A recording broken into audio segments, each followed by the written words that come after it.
حضرت بشر عافی رحمت اللہ علیہ سے سارا زمانہ پیار کرتا تھا۔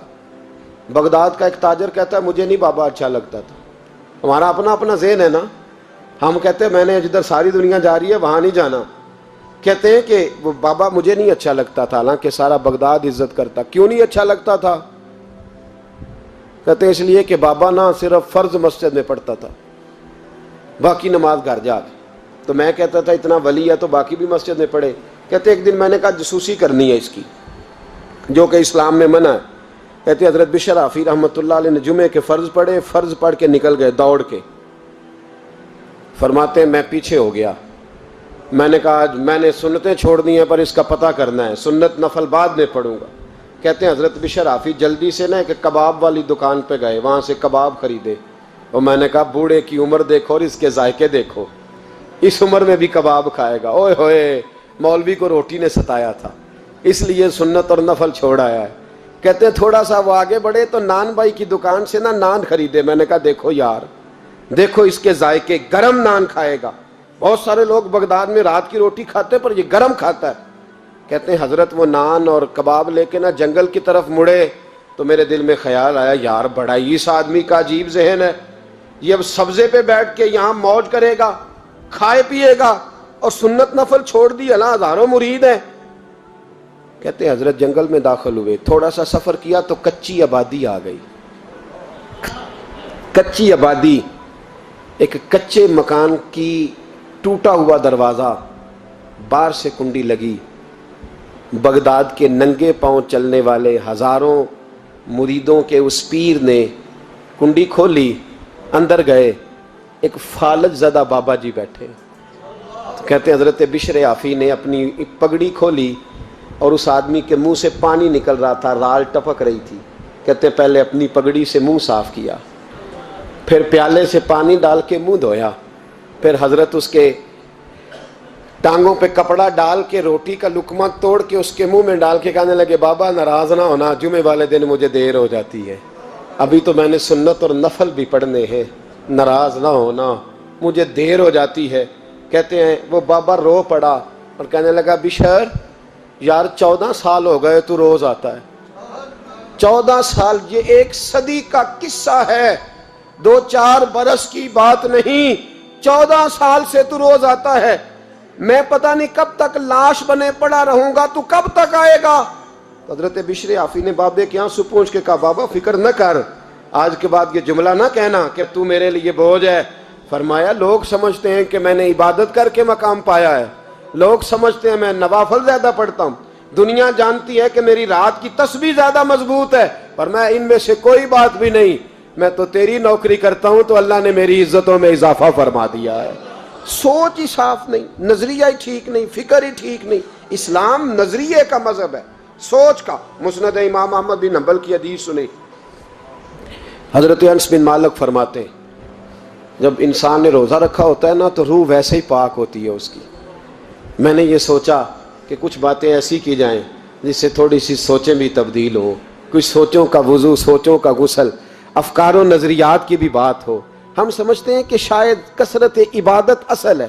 اقبال کہتے ہیں یہ ذکر نیم شبی، یہ مراقبے، یہ سرور، تیری خودی کے اگر نگہباں نہیں تو پھر کچھ بھی نہیں ہے، تیری خودی کے اگر، اور پھر عام چیز نہیں کہا یہ ذکر نیم شبی، سویرے سحری کا ذکر، یہ مراقبہ، یہ جو تو گھنٹوں اللہ کی یاد میں بیٹھا رہتا ہے، یہ سرور، کہتے بے کیف عبادت نہیں، سرور والی، یہ ذکر نیم شبی، یہ مراقبے، یہ سرور، تیری خودی کے اگر نگہباں نہیں، اگر تیرے نظریے کو نہیں بدل سکے، تیری سوچ نہیں بدل سکے، تیرا ایمان مضبوط نہیں کر سکے، تیری خودی کے اگر نگہباں نہیں تو پھر کچھ بھی نہیں۔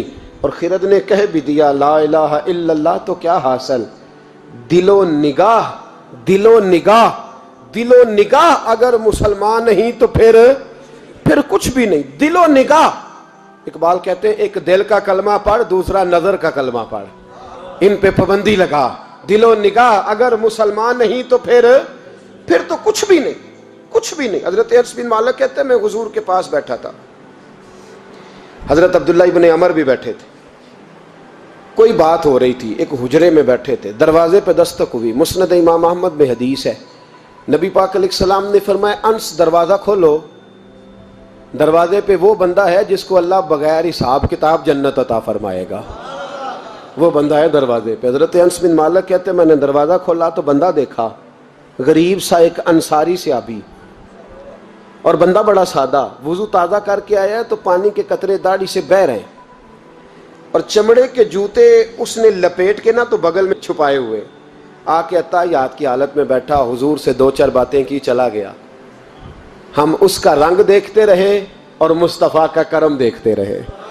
اس کو حضور نے جنتی کہا ہے۔ کہتے ہیں اگلے دن اسی ٹائم اسی وقت ہم حضور کے پاس بیٹھے تھے، پھر دروازے پہ دستک ہوئی، حضور نے فرمایا دروازہ کھولو، دروازے پہ وہ بندہ ہے جسے اللہ بغیر حساب کتاب جنت عطا فرمائے گا، بغیر حساب۔ کہتے ہیں دروازہ کھولا، اور جیسے ہی میری نظر پڑی، بندہ بھی وہی ہے جو کل آیا تھا، اور انداز بھی وہی ہے جو کل تھا، اسی طرح پانی کے قطرے، اسی طرح جوتے بغل میں، السلام علیکم، کل حضور فلاں بات کی تفصیل پوچھنی مجھ سے رہ گئی تھی، غلطی ہوگی، دوبارہ آیا ہو۔ اس نے اپنی گفتگو کی، چند جملوں میں بات سمیٹی، چلا گیا۔ فرماتے ہیں اتفاق کی بات کہ دن تیسرا، بندے بھی ہم دونوں، میں اور عبداللہ ابن عمر، حضرت انس بن مالک کہتے ہیں دونوں بیٹھے تھے، سیم ٹائم سیم ڈے۔ پھر دستک ہوئی، حضور نے فرمایا دروازہ کھولو، اور مسکرا کے فرمایا دروازے پہ وہ بندہ ہے جسے اللہ بغیر حساب کتاب جنت عطا فرمائے گا۔ کہتے ہیں کھل اٹھے ہمارے چہرے، باہر گئے، دستک ہوئی تھی، دروازہ کھولا۔ فرماتے ہیں مجھے یقین تھا وہی ہوگا جو 2 دن پہلے آیا تھا، اور میرے یقین کے مطابق ہی کام ہوا، وہی بندہ تھا جو کل بھی تھا، جو پرسوں بھی تھا، حالت اور کیفیت اور انداز بھی وہی تھا۔ پانی کے قطرے بہہ رہے ہیں، اور اس شخص نے جوتے بغل میں دبائے ہوئے خدمت میں حاضر ہوا، بیٹھ گیا، بات چیت کی، چلا گیا۔ حضرت انس بن مالک کہتے ہیں تھوڑی دیر ہوئی تو حضور بھی تشریف لے گئے۔ حضرت عبداللہ ابن عمر مجھے کہنے لگے یار ویسے کتنے اس کے نصیب ہیں، کتنے نصیب ہیں، کوئی آیا لے کے چلا گیا، کوئی آیا لے کے چلا گیا، کوئی عمر بھر بھی نہ پا سکا، میرے مولا تجھ سے گلا نہیں۔ یہ تو اپنا اپنا نصیب ہے، یہ تو اپنا اپنا، اور نہ کسی کے حال پہ طنز کر، نہ کسی کے غم کا مذاق اڑا، وہ جسے چاہیں جیسے نواز دے، یہ مزاج لطف رسول ہے صلی اللہ تعالی علیہ وسلم۔ کہتے ہیں ہم لوگ گفتگو کرنے لگے، عبداللہ ابن عمر مجھ سے کہنے لگے یار ویسے پتہ کرنا چاہیے یہ کون سا عمل کرتا ہے، پتہ کرنا، جیسے ہم نہیں پتہ کرتے کہ یہ بندہ بڑا چمک گیا، پتہ کرو کون سا کاروبار کرتا ہے، ذرا اس کی جاسوسی تو کرو۔ اور بندے بھی بڑے سمجھدار ہیں، وہ سائیڈ بزنس نہیں بتاتے، وہ کہتے ہیں وہ جو میرا علیحدہ ہے وہ نہیں بتانا، کہیں یہ نہ شروع کر لے۔ حالانکہ انسان کے پاس جو خوبی، جو اللہ نے اسے دولت دینی ہوتی ہے، وہ اپنا اپنا نصیب ہوتا ہے، وہ گھر میں بیٹھے بھی اللہ عطا کر دیتا۔ وہ کہتے ہیں کہ پتہ کرو کیا عمل کرتا ہے، تو حضرت عبداللہ ابن عمر کہتے ہیں میں اس کے پیچھے ہو گیا، اس سے سلام لی، تو میں نے کہا مجھے 2-3 دن کے لیے مہمان بنا لو گے، مان نہ مان میں تیرا مہمان، 2-3 دن کے لیے مہمان بنا لو گے؟ تو کہتے ہیں مجھ سے کہنے لگا کوئی گھر میں جھگڑا ہو گیا ہے، کیونکہ پڑوس میں تو تمہارا، قریب ہی تو تمہارا گھر ہے، میرے مہمان بننے ہو، کچھ جھگڑا ہے؟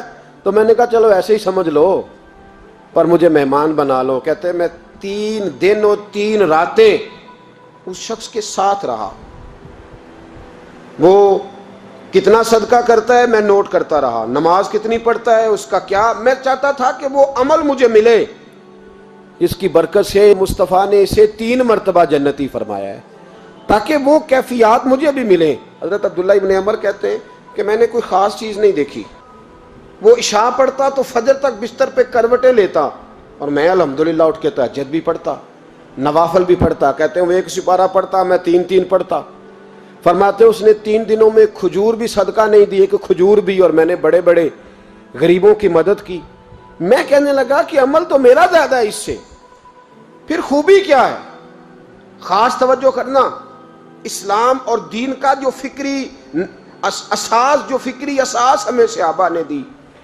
حضرت عبداللہ ابن عمر کہتے ہیں میں نے تیسرے دن اسے کہا بھائی اللہ تیرا بھلا کرے، تو نے بڑی خدمت کی، میں نے جانا ہے میرا کوئی جھگڑا نہیں ہوا تھا، میں تو بس تیرا عمل دیکھنے آیا تھا کہ تو عمل کیا کرتا ہے۔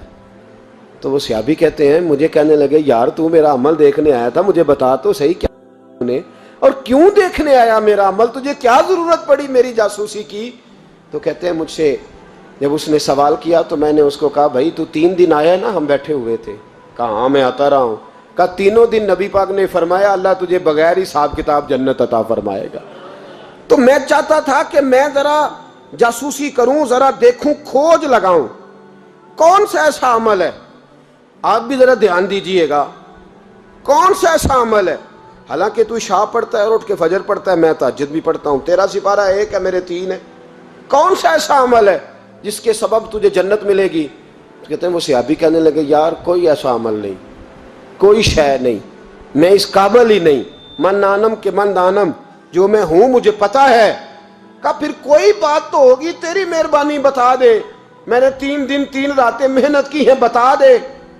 کہتے ہیں وہ کہنے لگے اگر تجھے بتاؤں نا تو پھر سن، میں جب رات کو سوتا ہوں تو اپنے دل پہ نظر ڈالتا ہوں، اور سویرے جب اٹھتا ہوں تو پھر اپنے دل پہ نظر ڈالتا ہوں، موبائل پہ نہیں، کنجی پہ نہیں کہ چابیاں کدھر ہیں، بٹوے پہ نہیں، میں رات کو سوتے ہوئے بھی اپنے دل پہ نظر ڈالتا ہوں، سویرے اٹھتے ہوئے بھی میں سب سے پہلے اپنے دل پہ نظر ڈالتا ہوں۔ فرماتے ہیں الحمدللہ میرے دل میں کسی کا حسد نہیں ہے، کسی کے بارے میں کوئی کینہ نہیں ہے، کوئی کسی کے بارے میں میل نہیں، میں اللہ کے ہر بندے کے بارے میں سوچ، نظریہ، فکر اچھی رکھتا ہوں، اور فرمایا میں تیرے بارے میں بھی عبداللہ یہی سوچتا ہوں کہ تو مجھ سے زیادہ نیک ہے۔ الحمدللہ اس وقت بھی میرا ذہن یہ ہے کہ انس بن مالک مجھ سے زیادہ پرہیزگار ہے، اس وقت بھی میری سوچ یہ ہے کہ محبوب کے سب صحابہ میں سب سے کمزور میں ہی ہوں۔ نبی عبداللہ ابن عمر کہتے ہیں میں نے اس کا ہاتھ چوما، میں نے کہا سمجھ آ گئی ہے، تیرا نظریہ، تیری سوچ پکی اور سچی مسلمان ہے، تو دل اور روح کا مسلمان ہے، تو نظر اور روح کا مسلمان ہے، یہ سبب ہے کہ اللہ کے رسول نے زمین پر چلتے ہوئے بھی تجھے 3 دفعہ جنت کی بشارت عطا فرما دی۔